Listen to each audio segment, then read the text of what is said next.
Hello friends, welcome to my YouTube channel. दोस्तों आप बहुत स्वागत है आपके अपने YouTube channel Pritam Bhojpuri news में। दोस्तों अभी से वीडियो कर दीजिए लाइक, क्योंकि आप बाद में इस वीडियो भावनाओं में खो जाते हो।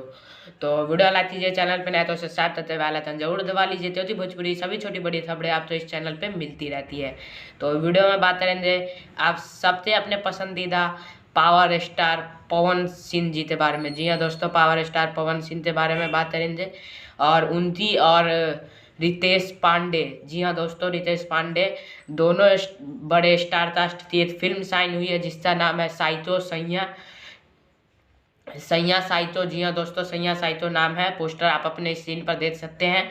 रितेश पांडे पवन सिंह लीड रोल में नजर आएंगे। और बता दूं कि यह फिल्म माँ अम्बा फिल्म्स और यसी फिल्म्स के बैनर तले ये फिल्म बनाई जा रही है। निर्देशक है इसके, डायरेक्टर है इसके दोस्तों देवेंद्र तिवारी। जी हाँ दोस्तों, देवेंद्र तिवारी इसके डायरेक्टर है और इसके प्रोड्यूसर है अजीत सिंह। प्रोड्यूसर इसके अजीत सिंह जी हैं। तो उम्मीद करता हूँ आप लोगों को वीडियो अच्छी लगी हो तो लाइक कीजिए, शेयर कीजिए, कमेंट कीजिए। जय हिंद, जय भारत।